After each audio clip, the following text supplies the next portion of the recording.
আসসালামু আলাইকুম, কেমন আছেন? আশা করি ভালো আছেন বন্ধুরা। দেখতে পাচ্ছেন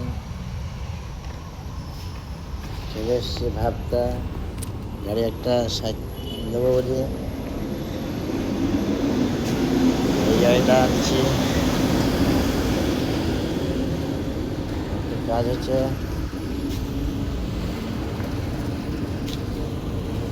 কাজটা হওয়ার পরে গাড়িটা দিয়ে যাবো। আর যে ভাবতা ব্রিজের কাজ চলছে, ধুমধাড়াক্কা কাজ চলছে। ব্রিজ তাড়াতাড়ি হয়ে যাবে মনে হচ্ছে। হ্যাঁ,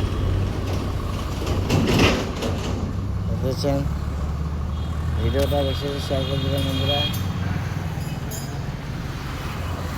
দেখতে পাচ্ছেন আমাদের প্রতিদিন মানুষ কাজ কাম করতে পারেন সেরকম। ভিডিওটা একটু লাইক কমেন্ট শেয়ার করবেন বন্ধুরা।